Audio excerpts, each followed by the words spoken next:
Kita akan membahas hal ini, rencana Presiden Prabowo Subianto mengevakuasi warga Gaza Palestina di Indonesia. Sudah bergabung bersama kami pengamat Timur Tengah, Smith Al-Hadar, dan Wakil Ketua Umum Majelis Ulama Indonesia, Pak Anwar Abbas, serta aktivis kemanusiaan Abdillah Onim. Saya ke Mas Onim terlebih dahulu. Mas Onim, selamat malam. Ya, selamat malam. Assalamualaikum warahmatullahi wabarakatuh. Waalaikumsalam. Mas Onim, saya mau langsung meminta tanggapan Anda. Seperti apa tanggapan Anda berkaitan dengan rencana Presiden Prabowo mengevakuasi diperkirakan sekitar 1.000 warga Gaza ke Indonesia? Iya, kita tahu sendiri sampai dengan saat ini situasi di Gaza makin porak-poranda dan tidak ada kejelasan sebenarnya apakah gencatan senjata kedua akan terrealisasi. Karena sampai dengan saat ini sudah lebih dari 17 bulan terjadi genosida terhadap saudara-saudara keluarga kita yang ada di jalur Gaza, yang sampai dengan saat ini Bang Said sudah menewaskan lebih dari 50.000 orang. Nah, sejak 2 hari terakhir ini di Indonesia ramai diperbincangkan berkaitan dengan lawatan dan kunjungan dari Bapak Presiden Prabowo Subianto ke beberapa negara Timur Tengah, salah satunya adalah di Qatar dan juga di Turki. Bagi saya tentunya saya melihat ini adalah sebuah langkah kecil yang mana efeknya sangat besar. Jadi kita perlu mengapresiasi dan mengacukan jempol karena langkah dari Bapak Prabowo ini sebenarnya wacana yang memang tidak mudah karena harus melibatkan yang namanya pemerintah otoritas Palestina, melibatkan yang namanya otoritas Mesir atau pemerintah Mesir, melibatkan yang namanya pemerintah Jordan, dan tentunya dari beberapa negara tetangga tersebut. Itu semua keputusan dan kebijakan itu kembali lagi ke pihak penjajah atau pihak Israel. Dengan demikian kita harus memahami bahwa yang namanya relokasi berbeda dengan yang namanya evakuasi. Kalau relokasi itu memang seluruh warga Gaza itu direlokasi atau diungsikan ke beberapa negara termasuk di negara Mesir dan juga yang disebutkan di negara Indonesia. Akan tetapi kalau evakuasi untuk pasien memang ini sangat terbatas. 1.000 pasien sebenarnya ini tidak cukup, akan tetapi karena masing-masing pasien tersebut akan ada pendampingannya. Jadi contohnya, kalau ada wacana atau rencana dari pemerintah Indonesia, Bapak Prabowo Subianto akan mengevakuasi, kita berbicara tentang mengevakuasi para korban, baik itu korban luka-luka atau trauma, dan juga kita tahu sendiri bagaimana keparahan tingkatnya itu sangat luar biasa. Kalau 1.000 dievakuasi, itu pasti ada keluarganya yang akan mendampingi. Jadi satu orang itu bisa mendampingi 1-2 orang. Jadi tentunya akan lebih dari 2.000 orang yang sudah harus menewani para pasien itu, baik itu ke Indonesia maupun Mesir. Nah, saya sendiri tentunya simpelnya, sederhananya, saya juga memberikan saran kepada pemerintah Indonesia dan juga kepada teman-teman aktivis dan juga lembaga terutama dari pihak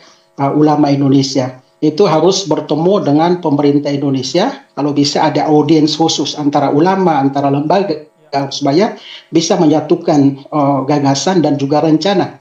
Apakah itu nanti hanya pemerintah Indonesia yang melakukan kontribusi untuk para pasien ataukah bisa bekerja sama dengan lembaga. Jadi saya sendiri memang mengedepankan yang namanya, yang pertama tentunya kita menghentikan dulu yang namanya genosida terhadap Gaza, yang pertama. Yang kedua, kalau bisa pemerintah Indonesia bisa membangun rumah sakit di area Rafah di seberangnya Mesir.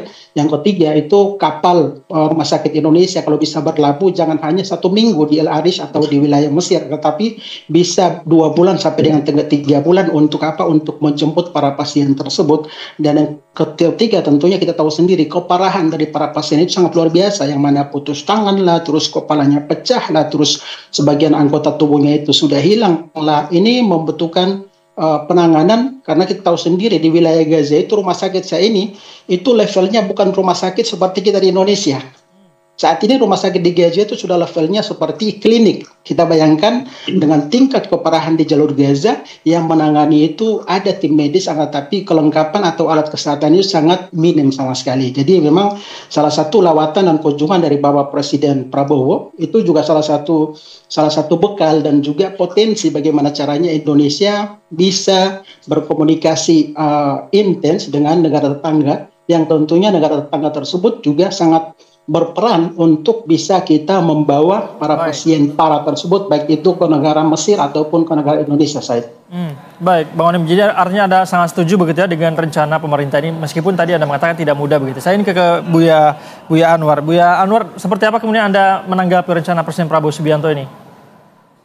Ya, kalau berdasarkan konstitusi di alinea pertama Muqaddimah Undang-Undang 45 menyatakan bahwasanya kemerdekaan itu adalah hak segala bangsa. Oleh karena itu penjajahan di atasnya harus dihapuskan karena tidak sesuai dengan pri kemanusiaan dan pri keadilan.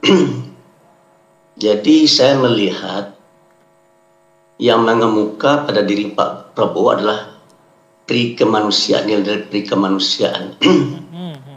Tetapi nilai pri keadilan agak terkebelakangkan. Nah, oleh karena itu bagi saya ya adalah tidak tepat membawa sesudah kita yang dari Gaza yang terluka, yang sakit untuk dibawa keluar Gaza atau apalagi dibawa keluar negeri. Oleh karena itu saya melihat supaya nilai kemanusiaan itu tetap bisa tegak, maka kita bersama negara-negara lain harus bersatu untuk bisa menyediakan sebuah rumah sakit di Gaza yang bisa memberikan pelayanan kesehatan seperti yang diciptakan oleh teman-teman kita tadi itu. Yang pertamanya, kenapa seperti itu? Karena kita sudah tahu semua yang namanya Donald Trump dan Benjamin Netanyahu itu sudah bertekad untuk mengusir rakyat Gaza dari Gaza. Ya. Begitu rakyat Gaza terusir sejumlah 2.100.000 orang itu, maka Donald Trump dan Netanyahu akan memasukkan orang-orang Israel ke sana. Sehingga akhirnya Gaza itu akan menjadi bahagian dari negara Israel Raya yang mereka idam-idamkan. Oleh karena itu menurut saya adalah tidak adil ya jika seandainya kita mendukung atau kita masuk ke dalam perangkapnya Donald Trump dan Benjamin Netanyahu. So saya yakin dan percaya ya, begitu kita bawa rakyat Gaza itu keluar, boleh saya katakan ya, tidak mungkin bagi kita untuk membawa kembali rakyat Gaza yang kita bawa keluar tersebut untuk masuk kembali ke Gaza, tidak mungkin. Dan jangan percaya kepada Amerika dan Israel dalam hal ini. Itu dua negara itu kerjanya membohongi kita semua, itu mengkadali kita semua. Oleh karena itu saya terus terang saja ya mengharapkan kepada Pak Prabowo supaya beliau kalau pergi ke 5 negara yang akan beliau tuju itu mengajak semuanya untuk mendirikan rumah sakit di Gaza. Dan semua orang yang sakit dan terluka di Gaza itu dirawat di rumah sakit tersebut gitu. Dan kalau seandainya misalkan Israel mengganggu, maka dunia internasional bersatu itu untuk mendesak Israel supaya jangan mengganggu rencana yang dibuat oleh Prabowo dan kawan-kawan gitu. Nah, inilah jadi bagi saya ya terus terang saja. Ini kalau seandainya Pak Prabowo tidak hati-hati ya, maka Pak Prabowo akan menuai masalah menurut saya. Dikarenakan apa? Dikarenakan Pak Prabowo dikadalin oleh Israel dan Amerika. Jadi menurut Anda ini tidak terlalu tepat begitu ya, Buya Anwar? Saya sisi-sisi pri kemanusiaan dikedepankan Pak Prabowo saya setuju. Tapi jangan dibawa ke Indonesia. Dirawat di Gaza. Begitu ya? Kenapa? Secara efektivitasnya tidak terlalu memberikan dampak begitu ya? Untuk membantu meringankan tugas yang peranannya kurang, maka itu yang harus dibuat, itu yang disiapkan secara bersama-sama. Jangan hanya Indonesia yang memikul itu. Ini kan ulah perbuatan Amerika dan Israel ini. Kita yang ketiban beban yang itu kan gitu ya. Oleh karena itu kita minta dunia internasional supaya membantu mengobati rakyat Gaza yang terluka, yang cacat dan segala-galanya itu yang diceritakan oleh teman kita tadi. Baik Buya. Sekarang saya ingin ke Bang Smith Al-Hadar. Apakah sudah bergabung juga? Selamat malam Bang Al-Hadar. Halo. Ya. Pak Al-Hadar, saya mau langsung saja meminta tanggapan Anda juga berkaitan dengan rencana Presiden Prabowo Subianto mengevakuasi warga Gaza ke Indonesia. Seperti apa tanggapan Anda? Iya, saya kira ini satu akal-akalan dari Israel dan Amerika Serikat.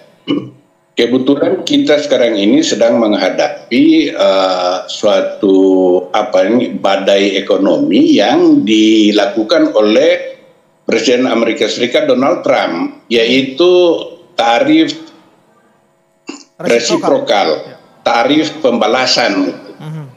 Itu akan menuntut kita untuk menutup defisit yang diderita oleh Amerika Serikat. Nah, saya melihat Presiden Prabowo melihat ini sebagai kesempatan untuk bagaimana caranya